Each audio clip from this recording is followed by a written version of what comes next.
Hello and welcome to the Squeaky Bum Time Podcast with Mike and Laurent. It is Friday, February 18th. I am happy to be back. Mike, I missed you. I was depressed and now I feel better. In this episode, we're going to review the Champions League that just was. We're going to look at the upcoming games. But first, Mikey Mike, it is the quadrannual El Douchico Spurs versus Manchester City at the Etihad. How are you feeling, Mike? Yeah, they have me right where they want me. Tottenham do, because they're awful. They're unwatchable. They're frustrating. They're disjointed. They're all these things. And yet, if you look at their record recently against Manchester City, when they're looking and playing like shit, then they actually come out and play well against City. So City flying high as usual, right? I mean, how many? That's 4 out of 5. The other was a draw. They beat the fucking shit out of Sporting in midweek on the road. I'll do the scores in a minute. Yeah, I am going to believe in them because it makes fucking no sense not to. No sense to believe in them. I love it. These are the games where they show up. So we'll do the scores and we'll get right to it. First, in the Premier League, Manchester United defeat my beloved Brighton. Brighton were strong in the first half, and then a red card for my friend Mr. Dunk, and then backyard, Mr. Ronaldo puts United in front. It's his first goal in 6 games, and everything is right in the United world. They pick up a late goal to win 2-0 into the champions. I know we go international, but not often. PSG defeat Real Madrid. Oh, Messi misses a penalty. Real Madrid don't take a shot on target. Woof. Disgusting. Really, they play really defensive. It's actually disgusting. City go to Portugal and stomp Sporting. They have one of their games where when City's shots go in, they really beat you really badly. And that happened. Red Bull Salzberg, formerly of Ralph Rangnick's stomping ground, draw 1-1 for mighty Bayern Munich. Oh, if the away goes rule still existed, that would be a big goal. It wasn't. Inter, home at the San Siro, stifle Liverpool, but Liverpool, again, they're really good, and they find a goddamn way, the sons of bitches. But next week, we have Chelsea versus Lille, Villarreal, Juventus, Benfica, Ajax, and then the battle of 2 terrible teams that probably shouldn't be here and have fallen apart since they qualified for these groups. Atletico Madrid versus Man United. That will be the game that everyone is paying attention to for the next round. Mike, where do you want to go? I want to start with PSG Real Madrid because I talked about it in the preview that this was a huge game for Pochettino. For all the fanfare that he got in the summer, everybody was, excited about him potentially leaving or whatever. And then PSG made a big grand gesture and said he's coming back. He's staying. This is the basically shit or get off the pot moment. I mean, this is their whole season. Well, of course, but this is historically with PSG, you get 2, maybe 3 kicks at the can in Champions League and you're out the door. So this is his second full time through it, right? Maybe third. I can't remember because the COVID years all blend together at this point. But look, for as much as Madrid was un-Madrid, right? No shots on target, as you alluded to. They basically gave defensive. They gave PSG everything that they could want.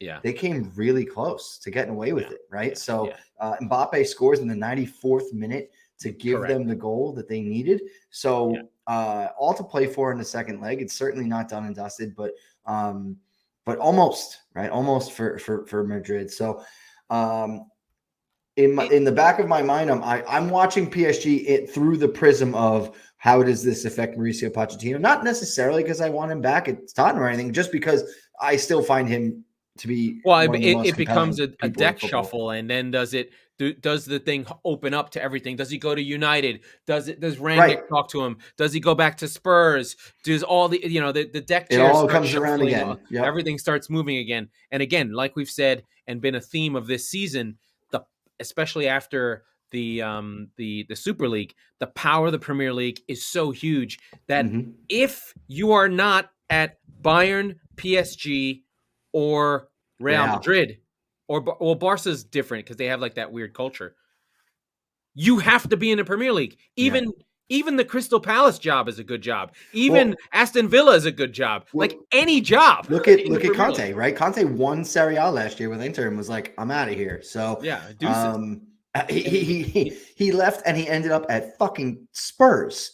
Yeah, you're gonna tell me that's a better job than Inter? No chance, right? Historically, it isn't, but I think it is, especially after you watch what just happened in Serie A. I think, but it's a combination of, yes, the Premier League is the best place to be, but who does that draw? Egos, right? So Conte goes, yeah, I mean, I won Serie A. Nobody's fucking paying attention.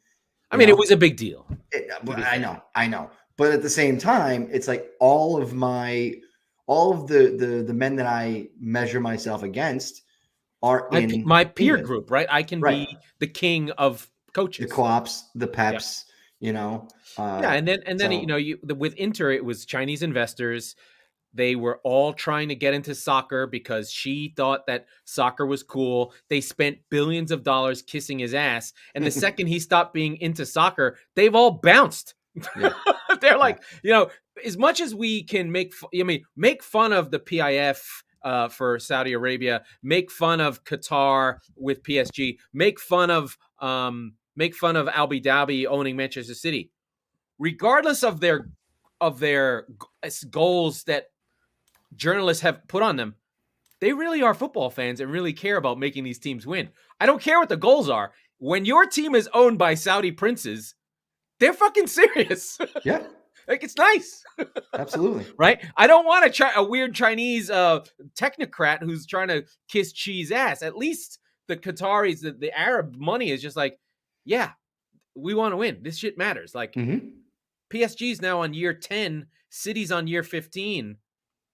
They're not fucking around. No. It's actually amazing to me that if you put it in those terms, that neither of them have won the Champions League yet. That's crazy. It's really, really, really fucking hard to win the Champions League. I know. I got close once and then never fucking again. It is. I don't understand it. And I think actually, I think this is one of those moments that I think we should step back on and do our sort of historical. We'll talk Inter and Liverpool, big game, big all-time teams, Inter, Liverpool. This is the European nights. And I think it segues into the kind of energy of like, you need the gravitas as a club. I don't know how it gets to the players. It gets transmitted into the fans. It matters for certain teams more than others. And I think about with American sports, how we've given that up by player movement, by free agency, by where LeBron goes is the finals. And the teams don't have to build to making a finals to win, right? Teams don't stay together long enough. They get one punch in the nose, the teams break up. Right? Like, does anyone think that, I mean, the Rams kind of, the NFL football, you have to go for it and that's it. And you go, you don't make it to the Super Bowl, lose, and then make it again. I know we're going to probably go into the American sports a little bit on this episode, but I have to bring up the GM of the Rams. To your point, like, go for it. He had a shirt that said, fuck them picks, right? Which is brilliant. Love that. Yeah, because a GM should say, got Stafford, got Miller. Yeah. Like, I mean, that's, I think, one of the things that's disconnected from American fandom. And I focus a lot on the NBA because I follow the drama of everything that's not the games. They literally don't talk about the games. No. The games are not material.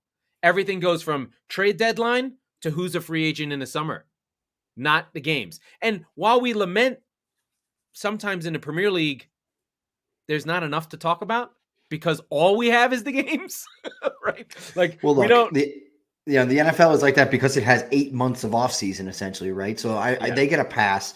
Baseball, but the games in the NFL at least drive the narrative. No, they matter, right? Exactly. Yeah, and so there's just so much more room for England and Europe as a whole to grow. And the weird thing about this is that they don't have anything else. So I don't understand.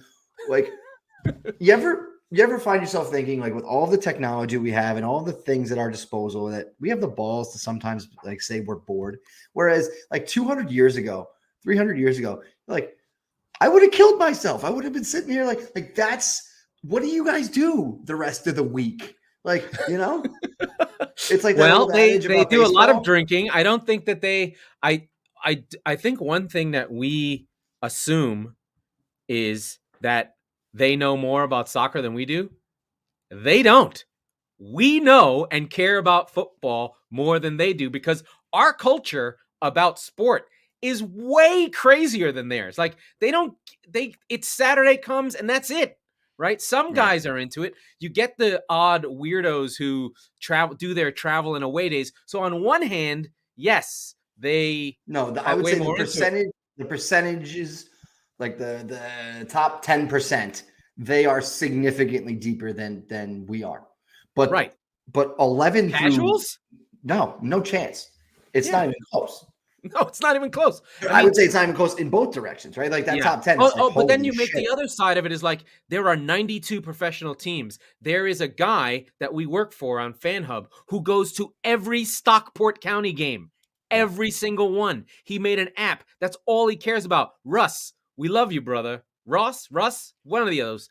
But they go that deep, right? So it's weird. Like we're talking about it from this high level, but they go down into these deep sort of like there's Sunday League. That's a thing. It's much more pervasive to both be a fan of your team and play still because soccer lends that to you. But right? Again, you're only like no one plays football on their own for fun. No, there's no Sunday League have a throw about. But I mean, and it's not the same thing. But again, we do have Friday Night Lights, so it's a lot of fucking stuff. There's that, but there's again, I think you're talking about the top 10-ish% of the UK population or fandom at that point. But no, we have 5 sports, right? How many people play beer league softball? How many people play fucking rec league something, right? So you fan it out, but that they all fall in the casuals. I consider myself an American diehard sports fan. I'm not in that 10%, right? No, we're in another level. They are right, exactly. I'm in the 10% of the United States fandom. Yeah, I don't come close to the 10% over there, right? No. So, and if I grew up there, maybe I would, right? Maybe it would be cultural. No, you'd be a hooligan. You would fight on the terraces. You would do that. I wouldn't anymore, probably because the CCTV would have of quality in the cameras. Yes, that's exactly where I was going. Yes. Yeah. Well. Yeah. But I would have some battle scars for sure. In fact, I do from Rangers Islanders games, so I'm pretty much there still. Okay. Oh God love hockey and it's fighting. So we go into the games. Liverpool beat Inter at the San Siro. Firmino and Salah get it done. And Liverpool are moving along, getting themselves into gear. Klopp seems to be blooding in new players. We've got the youngsters are coming through. We've got a real sort of regeneration. I think that Jota is clearly taken over the Firmino spot, even though Firmino got through. Harvey Elliott is playing on a regular basis. And even got Konate in there in a big game against Inter. And this Inter's playing their best. Now, to be fair, Edison Dzeko is 36 years old. Perisic is 35 years old. So Vidal's also 35 years old. So when you get a sense of what's going on in Serie A, they still are playing some. Alexis Sanchez came on. You've still got a little bit retirement home, whereas Liverpool's putting out the best of the best. They're reloading. They're really reloading. Yeah. I don't think he made an appearance. Oh, he did. Diaz came on at some point. So they're reloading. They're not shying away. And the thing about the retirement home, and it's not to say that Firmino is there yet, but he came on in the 75th minute, and he is officially now he's going to get you do a job for you. So he had the first goal. And listen, it's a game where they're on the road in Champions League, European night. They broke through in a late, 2 late goals. So that seems to be the theme of the week, realistically. And then they'll go to Anfield and there's just, it's over. There's no way. Inter has no chance. Listen, what I would say is if Inter was up 2-0, not down 2-0, even then they have no chance. Probably still should be favored, right? So but see, that's the wonder of Liverpool. Their fans, as much as they probably have anxiety, they're afraid. 1 goal early, and they're like, "We got them." There's very, very few teams that feel that way. No, right? There's a nervousness. I think it's a list of one. Yeah, it's Anfield, right? Right. And it's definitely not my team. My team falls behind, even though City, when we win 5-0, we look incredible. City, I think.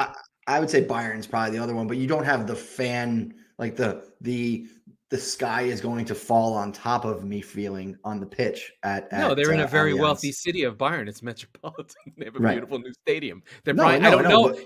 What's sad is the team on the field is right, you feel like that, but not necessarily like, oh my God, there's going to be batteries. I don't think the Allianz is their original stadium, and I'm embarrassed that I don't even know what Bayern's old stadium would have been. I should know that, and I don't want to search for it. I do want to go. We'll go to Salzberg, Bayern in a minute, but I do want to go through City. I want to give the team credit. Raheem Sterling with a natural hat trick after missing a penalty and putting it in. Natural hat trick, left foot, right foot, and a header. Riyad Mahrez also puts one in. Phil Foden on some nifty, skippy footwork to score a goal. Porto really showed they played okay, but City in these moments when they take 4 shots and 3 of them go in, you're gone. They'll blow you away. You need City to miss. When Raheem Sterling is hitting top bins on a cut inside, you're in trouble. So Raheem in form, City now fucking around playing John Stones at right back. Just giving 0 fucks. Yeah. And he looks good. That's just City for you. They didn't need the speed of Walker, and I'm sure when there's more pace involved, Walker will come in. But City cruise this game. They're so precise. They just don't stop. Like, I know everyone feels it's boring. We do the Albert Pujols saying, we do the, I don't want to see Tom Brady come back. He's down 20. He's going to just get this team back in order. It doesn't matter which team it is. That's how City are. They move one way, another player fills in the gap. They move one way, another player fills in the gap. Everything about them is precision. It's killer. If I'm going to say it now. I'm going to look in the camera. It is February 18th. If Pep doesn't fuck this up, City have a very good chance of winning the Champions League. Of course they do. Once. Of course they do. But I don't know. I don't know. I feel like a lot of the dead weight. Yeah, but a lot of the mistakes and fuck-ups that Guardiola can do, there aren't many left because the squad is getting really small. There's only like 18 guys on the team now. As long as he doesn't play Ake in the final, I'm good. Oh, now you've spoken it into existence. Real quick, it's the Munich Olympic Stadium. I did look it up, which makes sense. But it's been since 05-06 that they've had Allianz. So Munich. Oh, I don't like that. Munich Olympic Stadium. It's a little Nazi-ish, yeah. Turgucu Munchen is now the current tenant, despite no teams being there since 2006. So I think we get a break on that one, if I'm being honest. That's World War II adjacent? I think we'll accept that as as an item for the show. Right. Let's talk Red Bull Salzburg from an American perspective. This is all about Aronson. If you watch the American team, he's fucking killer. That team runs hard, fights hard. They have a 33-year-old coach. No player on that team or their coach. This is all their first season. The guy had never been a manager before. And I wanted to bring it up with Conte's comments about Spurs, saying how he needs more players. He needs more older veterans. And I think it got taken out of context to make the Conte thing sound bad. But I think, it's just two ways of thinking, right? Do we let a team grow in a sort of easier league and let players grow? We sell them on. Red Bull Salzburg has put some really great players into Europe. Haaland, Mane being the two that I think of. Taki Minamino also came through Red Bull Salzburg. And they have the weird sister club where it's like, oh, you could go to Leipzig. We don't own that Right, team. I was going to say, I confuse them with Leipzig way too much. They're not Leipzig. No, I know. I'm saying, I'm like, Timo Werner? No. No. But anyway. Right, but Rangnick, if you're the sporting director, you run both clubs. Yes. Which is weird. And I think they all run Red Bull. They have a whole thing going on. So it's interesting how they work that. But Aronson was really, really, really good. And they will move him on. He's got a Conor Gallagher quality. I think he's got his game will translate to England. He's got the hair. He's got the running. Mm-hmm. When he plays for the U.S. men's national team, He's got the fight, and he set up the goal that put Red Bull up. But then, of course, Kingsley Coman and the relentlessness of fucking Bayern, they get their goal. If we were still doing away goals rules, I'd still not. It would be over essentially, because you've effectively got to go to Munich and win, right? Yeah. Whereas now, obviously, you don't. But no, I still called that out. I think I said in the preview episode that I thought Bayern would handle them, but I think that they, closer than the experts think sort of thing. So I think it was probably right on the money on that. But no, getting back to your Conte thing. Okay. Yeah. He did it at Chelsea. He did it at Inter. He talks. And by the way, Chelsea gave him a war chest. Chelsea gave him like $100 million in spending. And he was like, I want more though. So he's insatiable in that front, as he should be. He says he's vocal. He says what he wants. He goes after he talks about the players he wants to go get. He doesn't give a shit about money. Frankly, I can't imagine he didn't know Levy was this way. That's the thing, is that you have to remember, before Spurs hired Nuno, they were this close to talking. We're talking with Conte. Paratici's whispering in his ear. They're buddies from the Juventus days. And then Conte walks away. And it was not reportedly over his salary. It was like, hey, you need your fucking team stinks. You're going to need XYZ players. And Levy's like, that's just not going to happen. Not even like, yeah, it's okay. Fast forward 3 months later, they hire Nuno and then subsequently fire Nuno. They're still paying him, I would imagine. And they go, okay, we'll just lie to you. Like, we'll get you whatever the fuck you want to get. Come on in, please come save us. It could it could still happen. It just is going to be, it's going to be Conte complaining all the way. I don't think he'll leave. I do. I honestly do. Because where's he going to go? 18, where do you think? Manchester United. I've said it a few times on the show. He has an 18-month contract. Who gives a shit to him if he leaves, 6 months into that? What does he care? Right? Like, the thing is that there has to be a job open, but I do think that United, come on. Do you remember the saga where Cristiano Ronaldo scored a goal and it basically got Nuno fired and not Ole? So Spurs got Conte and not United. You think that they're going to let that happen again? So I think we're going into the summer with the two biggest names in the market still being Pochettino, still being Conte. I think one will be a free agent of his own volition. I think the other will get fired. Maybe one of them will get the Real. Maybe Pochettino will go to Real instead. Maybe he will. It weirdly feels like a Pochettino team now. What, Real does? Yeah. There's no major star power. They're investing in youth. And they're not good. They're not the Galacticos anymore, right? So I think he would do. But I mean, we will see. We will see. They will get Mbappe. They could get Haaland and Mbappe.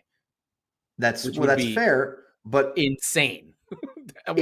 So it's a question of what happens first, right? Because if Pochettino does go there, does he say, "I don't want Mbappe," or he was great in Paris, let's get him, right? So I mean, there's an inflection point. I'm just conjecture here. I have no idea, but I'm saying like that could be the inflection point for that. They are still playing. They'll go after Haaland. They are still playing Casemiro, Modric, and Kroos. Still, they're on like year 8. Yep. It's just, I mean, no. I don't know if together. I don't know if that still. I don't know if some of the longevity we're seeing. We're seeing it with Tom Brady, and we're seeing it with LeBron, and we're seeing it with certain players. Cristiano, sorry. Messi, less so. I think Messi not as good as he used to be. Let's be very clear about what happened to Messi. His soul, he doesn't feel the will to go on anymore. He's playing in Paris because there was nowhere else to go. No really else to go. The Barcelona thing changed him on a molecular level, and he doesn't have the drive anymore. Right? Whereas, you don't think so? No, think about it, right? Like Ronaldo goes back to United and he goes, we're going to do this again.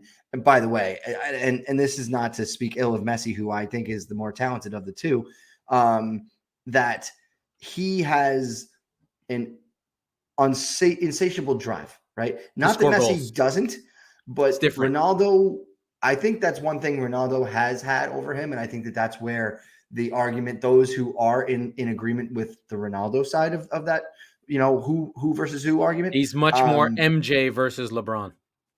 Yeah, I agree. But yeah, I think that he felt the pride of Barcelona leave him, and that has clearly taken its toll. So it's not that he's still not one of the best players in the world. Of course he is, but there's not that killer instinct. I feel the same way. I think that the episode of Ronaldo versus Messi, it's ad nauseum, but I think Ronaldo being, for lack of a better word, more worldly. Just, hey, I left Portugal at 19. I went to England. Then I went to Real Madrid and the biggest team in the world. And I said we were going to win the Champions League. And we won 3 out of 4. And now I'm going from here to there. And I went to Juve and I'm going here. He's just got much more of a killer. The branding is he's much more out front. He's just bigger and more. But to be clear, got more to him. And in no particular order, it was Batman and the Joker, right? Like they played off of each other for how long? Oh, I think they definitely pushed each other, but I don't think Messi has the I want to be the biggest media star in the world. He'd rather go home. Yes. Like he doesn't care about that. Mm-hmm. And I think being out of Barcelona has hurt him for sure. Yeah. And and then there's Neymar, who I don't get the Neymar thing. I'll never get it. I never got it. I don't care. I don't think I like Brazilian players in general. Whenever I hear people talk about Ronaldinho, I get frustrated. I'm like, what is it with these fucking guys? The guy burnt out. I don't get it. I didn't watch Ronaldinho on a regular basis, so I can't say that I know everything. And anyone who's watching this and goes, oh, you don't know anything about Ronaldinho, fucking plastic. I'm like, yes, at some point I had to be new to the game. I'm sorry. So treat me like a 10-year-old. I simply didn't watch Ronaldinho at the time. Yeah. It didn't happen. I'm sorry. Barcelona couldn't get past Napoli today in the Europa League. So Napoli's good. That's sure. But it's another moment of wow, how far they've fallen, right? Ferran Torres missing the shot and crying on the pitch in the Europa League. How are you going to handle it if you're crying in the Europa League? Yeah. So look, I mean, I never had a dog in the fight. I always like watching Real Madrid and Barcelona compete against each other. And I love the plucky underdog piece of Atletico going back the last 10, 15 years, right? And the whole league is folded into itself. It almost feels like the few years, because the Red Sox were still good, but like after they won in 2004, it's like the rest of the American League just kind of folded into itself. And that's kind of what La Liga feels like right now. So I hope that they get their mojo back just for the sake of the neutral. There's a level of athleticism that when you watch La Liga games, it's just not there. Yeah. They're just not. Like Adama Traore is going to kick that league's ass. Right. But again, do you remember what the Kansas City Royals looked like in the heyday of the Yankees and Red Sox? They all look like that now. Yeah. Right? Because the Yankees and Red Sox picked up and left fucking town, and you're left with Royals versus Orioles in August. Yeah. Oh my God, kill me. Or that Mets Kansas City World Series was just like, what's happening, baseball? Yeah. What's going on here? Stop letting teams win. Like once Cleveland wins, the Indians. I'm calling them the Indians. Then we'll really have nothing left. Yeah, they should rig it. Well, that league's not going to start again anyway. Let's go into what's coming up, and then we'll finish off and do a lot of time about your poor team. Matchups this weekend. The Saturday early is West Ham versus Newcastle. All of a sudden, that's a really good fucking game. That's a good game. That's a good game. Although sad news for the Newcastle. Kieran Trippier, a broken foot. Ouch. Yeah. He had scored 2 free kicks in the last 2 games. West Ham still fighting, still pushing. Nobody really wants top 4, although the Brighton loss does put United squarely into that top 4 slot. They might not release it for the rest of the season, but the way they've been going, I don't expect that. Brentford, go to Arsenal. As much as our Brentford love fest has gone on, I feel like these are the teams that Arsenal just beats easily. Like Brentford feels like, oh, Arsenal is just going to beat Brentford. They've got revenge on their mind for opening day that Friday night. Go back to that opening day game and think about where Arsenal are, and where they are now. Yeah, it's night and day. So, and I said this the other day on my solo show that I think Arteta could be manager of the year. If he gets in the top 4, he will be manager definitely. of the year. Yeah, and even still, he's in the conversation. So, but I mean, it does matter. I think like if City finish with 95 points, I guess Pep can't get it again. Maybe anyway. That's the hard part, right? Like he is. We almost have a traditional match week in that we actually have 6, 7 a.m., 10 a.m. kickoffs. So get your goal zone out on Peacock. For you people in Europe, we have a channel that lets you watch all the games happen all at the same time. You guys have to watch guys talk into screens. Oh, my God. But we can actually watch a game, and they cut into the games. I imagine Red Zone is available over there, right? Like no. Like NFL Red Zone. Yes, they probably have. Okay, NFL so that's what it is, guys. We came up with Red Zone because fantasy football became the biggest thing in the NFL in the last 20 years. So the NFL was like, hey, here's a way to watch 6 games at once. This is fucking great. And so basically Peacock and NBC, who have the rights here in the States, it's produced by the Premier League. Is it really? Yeah. Wow, and they just don't let those guys have it. I love how just feudal they are in their own sport. They've got to protect the lower league football because if you actually had the games be on television, no one would go to Scunthorpe or Rotherham or Kidderminster or Stockport. That's just the most broken fucking logic I've ever. Anyway, I know it doesn't matter. So we carry on. So that we have Burnley versus Brighton. Burnley in the relegation zone. These are the games they got to win. If Burnley wants to get out of it, they've got to take points off Brighton. Brighton will play them off the park, but Burnley. So I talked a little bit about this the other day. I just it's over. Norwich, Watford, Burnley, pack your shit. Like it's over because there's not 4 teams worse. 3 teams, excuse me. No, none of them are catching Newcastle, right? This is kind of what I was talking about. Norwich is 4 points, but with literally 19 goals behind in goal difference, or 17. Yeah. Watford are 6 points behind with worse goal difference. So you have to win 2, or if you're Burnley, 3 more games than Newcastle the rest of the year. That's not going to happen. That's not going to happen. Although the Trippier thing is big. He's going to be out for 6 weeks. Yeah. Burnley have 1 win. They need at least, what did we say? 8? 6? We said 8. We pared it down to like 5, right? If they're lucky. Yeah. But again, they start winning now. They've already lost 2 of their 4 games in hand. And it's just, the clock is rapidly approaching midnight for Sean So we'll see what Brighton does at home. Burnley, that's a must win. Liverpool, Norwich at this point, cannon fodder at home. Liverpool should. That's what's the line? Probably 3, 4. Yeah, probably something like that. Another good game. The now resurgent Southampton under the now resurgent Frank Lampard. Frank Lampard has figured out that Everton. Southampton are playing Everton. Frank Lampard has figured out that Everton can't defend, and so they're not going to defend. And they're going to play a lot of fun games down the stretch and see if their attacking players can't do something. So it'll be more akin to the Chelsea team where it was unacceptable to lose. But for Everton, swashbuckling's great. As long as they win 1 out of 3 games, they're gold. Yeah. There's nothing ahead of them in this season anyway. If Newcastle is safe, they're safe. Exactly. Villa, Watford. This is a watershed game. I think Villa need a big performance against Watford. Watford are in bad shape. Uncle Woy is getting nothing out of this team. They're defensively terrible, and at least under their previous managers, they were scoring goals. But now they can't. Now they just give up goals, and now they can't score goals either. So they are really hitting the bottom of the barrel. Really have had a wobble in the last month or so. Yeah, so I would say that's true. This is a game where they really need to come out strong, and kind of reassert themselves as a top half team because they've fallen into 12th, and their last game was a loss, and I don't remember who it was against. That you didn't expect them. It was bad. It was Everton.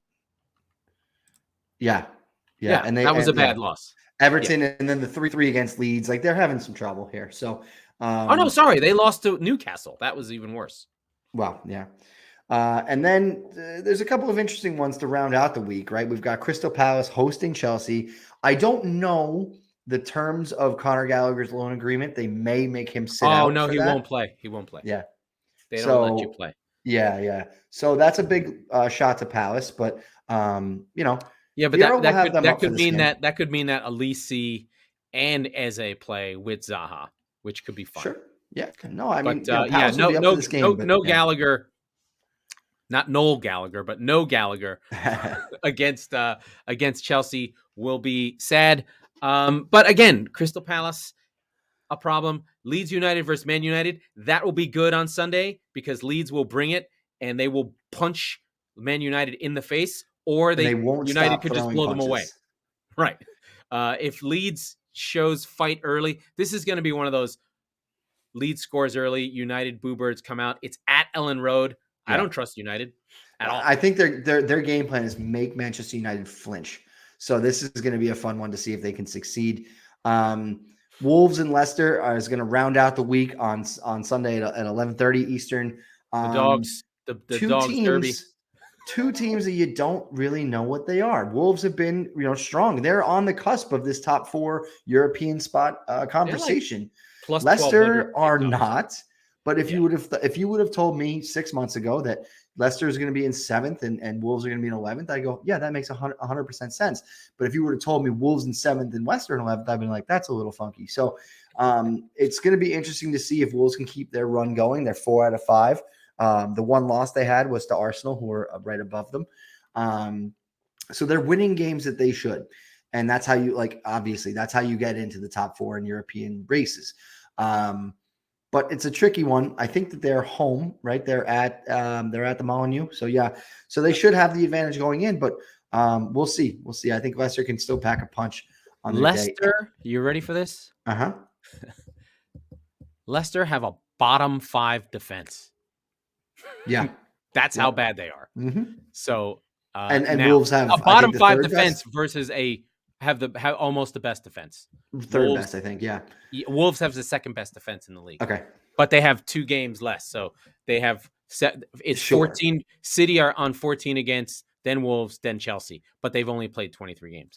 But they can't score. So we have an immovable object versus an immovable force of Leicester can score. They need to try to score. They need to play Daka and Madsen and get all those guys moving and just not try and sit on leads. If they get a lead, they need to pour it on, get to 4 and hang on for 4-2s, right? Yeah. Just Leicester need to be 13-14 Liverpool without Luis Suarez. That's how they have to play. Yeah. Well, so Brendan Rodgers should know how to do that. So just get it going. Find out who your Luis Suarez is. He may be on your team. His name may be Patson Daka.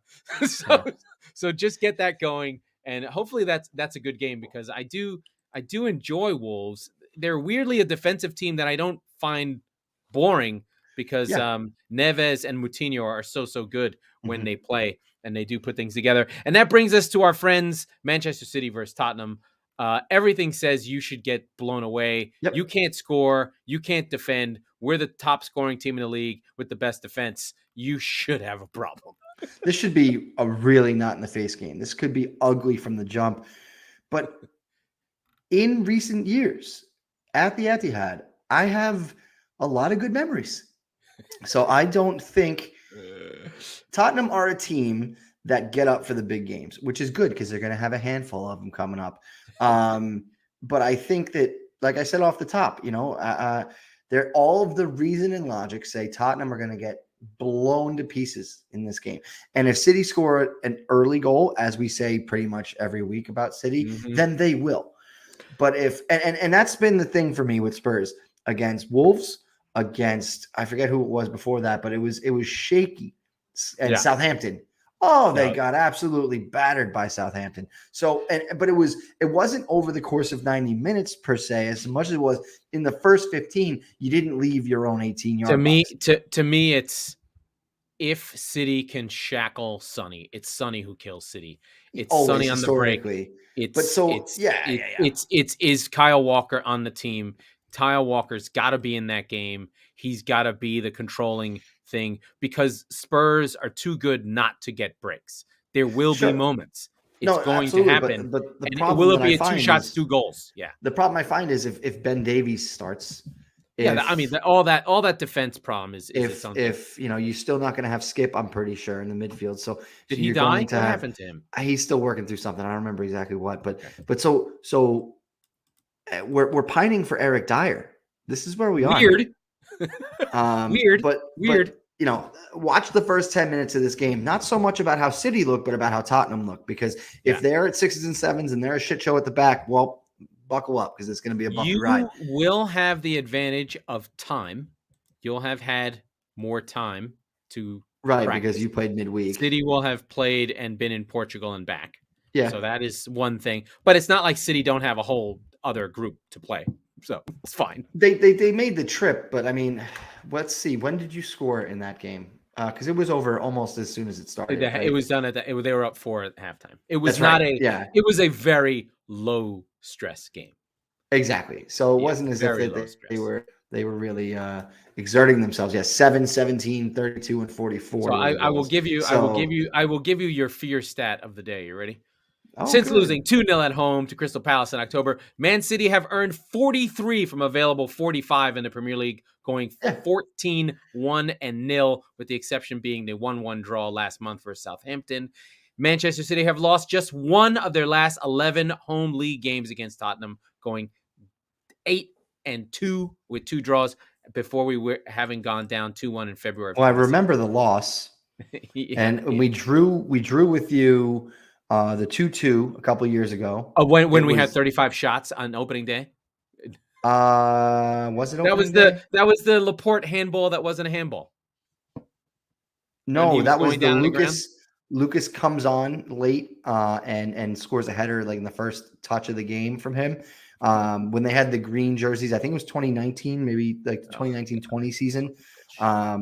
There's been some fucking bullshit games that you guys have pulled out of your asses. That was 2018-19. No, because it was like right after. It was like it was before the Champions League final, but it was like right after Ajax. We played you guys. Let's see. Let's really go down memory lane. Yeah, let's do this. You fucking asshole. I hate these games. And we got you. Listen, if we win, we could do the double. Yes, which would be completely shocking. Let's see. We've got this season you won 1-0. Yep. Right? Yep. And then the EFL Cup, we beat you 1-0. The Mourinho got fired game. Where's the 2-2? The 2-2 was the first week of the season. The expected goals was 2.9 to 0.3 on a 2-2. That was 19. That was the opening week of 1920. At the Etihad? At the Etihad, yes. Okay. Pochettino was still there. Lamela scored and Mora scored in the 56th minute. Yeah, Mora was off the bench. City were up 2-1, and then Mora came on in the second half. I remember. You ready for the stats here? Are you ready for this one? Yeah. City had 30 shots, 8 on target. You had hit 2 out of 3. Yep. That's the formula. All right. And then there was a goal chalked off in the final minute. Yes. It's happened again. It's happened again. Yes. Yeah, I remember that. That was the Laporte game. Right. That was brutal. It was good old friend Nico Otamendi was still on the team. Oh my goodness. There was some old friends that were in this game. Your team had a lot of old friends. Eriksson was still around, fucking around. So the 20 that's 2019-20. So then 2018-19, we were in the stadium already. There's been some real bangers where City just completely annihilated. Yeah. You've had some under 1 goal games. So we had the Champions League games, where we actually went 1-1. The fourth was fucking bonkers. Oh my god, that was still the wildest game I've ever seen. And then the one I remember, the game that we beat you at the Etihad was the 2016 Valentine's Day. And I've said this on the show before. It was Lamela through the legs of the City center back to Eriksson in the 85th minute, I believe. And a man kissed me on the lips. after that game. And it was Valentine's Day, so I cheated on my now wife with a man. I mean, but there are some real fucking names on this team that no City fan ever remembers again. Fernando, no one remembers. Zabaleta and Clichy in the back. I mean, this is year 2 Pellegrini, not great. Yeah. This is your the ascendant Spurs. Yeah. This is the declining post. Pep is about to come. I think Pep may have been announced already, and the team completely checks out on Pellegrini. Yeah. They're like, oh, that game. Kyle Walker. Who called him a dusty cunt? Was it? I don't remember. It's the coach from Newcastle, the asshole with the white hair. Steve Bruce? No. The other guy who did the dance against in the FA Alan Cup. Pardew? Yes. He called him a dusty cunt. Oh, that's fantastic! What a great insult. That 2-1 game. Also, Walker was on our side still. Yes. And I forget who the City, I think it was Sterling. Of course it was Sterling. He's away, and in frame comes Kyle Walker like fucking Roadrunner. And he shoves him in the back in the penalty area. No call. And like my balls are in my throat. I'm like, oh my God, how the fuck did you get away with that? That always, see, so there are two things about Raheem Sterling that I love about him. One, I believe, and we'd have to check, and I don't care if it's true. It doesn't matter. I believe he's the all-time leader in penalties called against. Like, he's drawn the most penalties in Premier League history. Okay. He also doesn't get any penalties called. Like, it could be even more. Yeah. Because he draws so many. Because, I mean, the great thing about Raheem Sterling is, as much as he's frustrating and can't finish, he gets to where he's supposed to be. Oh, yeah. And so he gets knocked over all the time. Yeah. But he's like Bambi. He's also really strong and gets in position and runs where he needs to be. And when he's in form, he may end up in a top 5 all-time Premier League goal scorers. It's just like, for a guy who can't shoot and has a chocolate foot, meaning it melts. It bends, it cracks. Yeah. The guy just scores goals. He's like, he's more than a tap-in merchant, because he's not a big lumberer who stays in the box. He does take people on, but he does get into places. And he started at fucking 16 years old, and there's nothing slowing down about him. And he's hard to love, which is weird. I get that. All right, so then it's time. What say you on Saturday at 12:30 Eastern? I'm going hard. I'm gonna give you guys a goal, but it's gonna be like 4-1. I get that. I'm taking 1-0 Spurs. No, it can't be. You're not stopping us from scoring. No, 1-1. You're going and for the draw. Loris is man of the match. He fucked you last week. Did you talk about how shit he was? No, he didn't.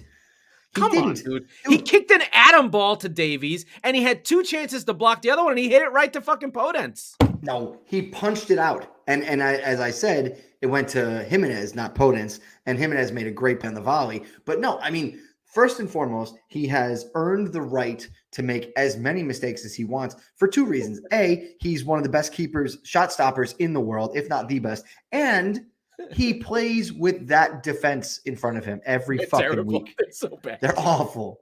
Okay. So even if I believe that goal was his fault, which I still don't, it's okay. Put it on his tab, because he has a lot more to go before we're all even with Davies and Sanchez and fucking who's the other one? Royal. Okay. Oh, that guy's bad. Yeah. And Tanganga and Aurier and concussed Vertonghen. Okay. Poor concussed Vertonghen. Is he still somewhere just throwing up from his concussion? Is he in Besiktas? I should never say any mean words about Super Jan. I love him. I'm sorry, Jan. But no, so I'll take a 1-1. Concussed Vertonghen. That's great. That needs to be your fucking. You need to change your fantasy team name to concussed. Yeah. That'd be amazing. Vomiting Jan. Vomiting Jan, even better. You know what's really sad? Are you ready for how bad the Man United defense is? They're 3rd in shots allowed and number 1 in saves. Wow. Man, that is so bad. De Gea's been old. That means that they are awful. Like, I can see making fun of Ederson. I'm going to go through this. Ederson, I think for the last 5 years, has faced the least shots in the league. Nothing ever happens to him. Alisson is probably close. Allison's always right behind him, meaning he's ahead of him by one. Anyway, I'm wrapping this bitch up. All right, let's get out of here. That was the Squeaky Bum Time Podcast with a resurgent Mike and resurgent Laurent. We are the football wing of the Chop Sports Network. We record on Tuesdays and Fridays, so be sure to subscribe wherever you get your podcast so you never miss an episode. If you're listening on Apple, please rate and review the show. Somebody said something nice about our FA Cup coverage. Was it you? Say it again.